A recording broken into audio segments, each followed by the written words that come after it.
महात्मा गांधी ग्रामीण रोजगार गारंटी कानून पिछले 20 सालों से ग्रामीण भारत को रोजगार देने में और ग्रामीण अर्थव्यवस्था को मजबूत बनाने में सक्षम रहा है। ये एक इतना क्रांतिकारी कानून है कि जब इसको बनाया गया तो सदन के सभी राजनीतिक दलों ने इससे पूरी सहमति दी। इसके द्वारा 100 दिन का रोजगार इस देश के गरीब से गरीब लोगों को मिलता है, हमारे गरीब से गरीब भाई बहनों को। हम सब जनप्रतिनिधि हैं महोदय।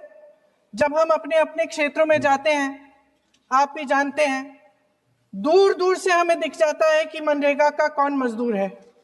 सबसे गरीब होता है, चेहरे पे झुर्रियां होती हैं, हाथ मिलाए तो सर हाथ पत्थरों की तरह। हाँ सर, मैं कर रही हूँ, पहुंच रही हूँ, हाँ मुझे पहुंचने दीजिए। नहीं, 1 मिनट लूंगी, मुझे पहुंचने दीजिए। सर, उनके हाथ पत्थरों की तरह कठोर होते हैं क्योंकि इतनी मजदूरी करते हैं।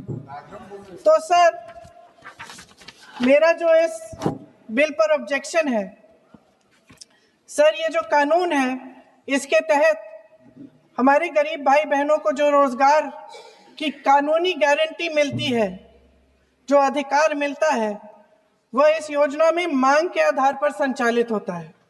मतलब जहां जहां रोजगार की मांग है, वहां इस योजना द्वारा 100 दिनों का रोजगार अनिवार्य है, देना अनिवार्य है। इसके साथ साथ केंद्र से इसके लिए जो पूंजी जाती है, वो भी मांग पर आधारित होती है।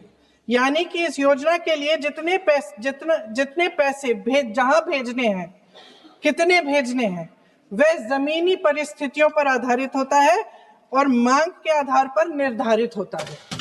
सर, इस विधेयक की अनुसूची 1 में उपनियम 4(1) और 4(2) द्वारा केंद्र को इजाजत दी गई है कि वह पहले से ही निर्धारित कर लें कि कितनी पूंजी कहां भेजी जाएगी।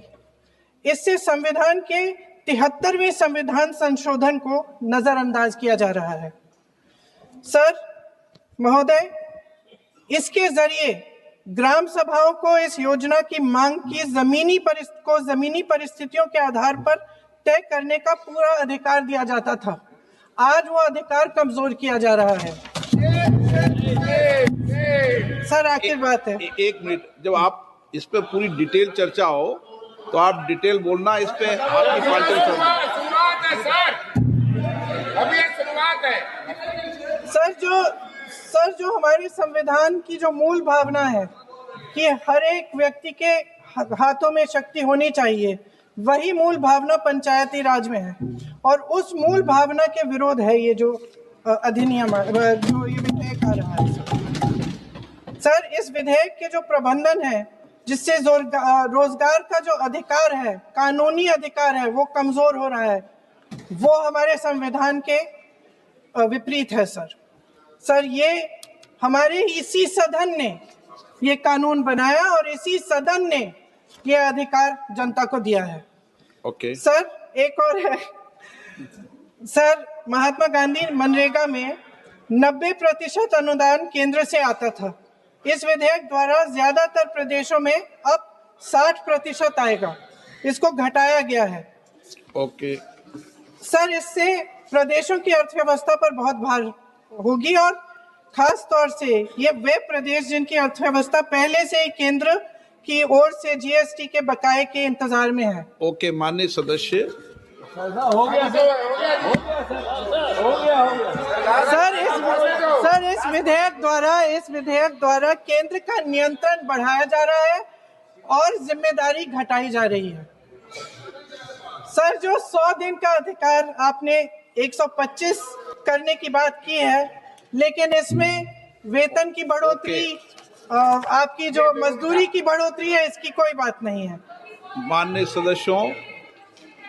सर, ये सही बात है कि अभी तक जो बकाया है वो ही पूरा नहीं हुआ है। माननीय सदस्य गणों, मैं आपसे सर, आखिरी बात ये है सर कि हर योजना का नाम बदलने की जो सनक है, ये समझ में नहीं आती है। सर, जब ये किया जाता है तो सरकार, केंद्र को पैसे खर्चने पड़ते हैं। माननीय सदस्यों, मैं आपसे आग्रह करता हूं। ये सर आप पोस्टर रख दे नीचे। मैं ये रख दूं? नहीं, आप पीछे वाले माने सदस्य, आप 72 में नियम में विरोध कर दें आप। ठीक। सर आखिरी पॉइंट है कि बिना चर्चा के, बिना इस सदन की सलाह लिए इस तरह से जल्दी जल्दी में विधेयक को पास नहीं होना चाहिए। सर ये विधेयक वापस लिया जाना चाहिए। इसके बदले में सरकार को एक नया विधेयक पेश करना चाहिए। खत्म करूं? महात्मा गांधी जी मेरे परिवार के नहीं थे, लेकिन मेरे परिवार जैसे ही हैं, और इस पूरे देश की यही भावना है सर। नो, सर इस पूरे देश की यही भावना है। नो।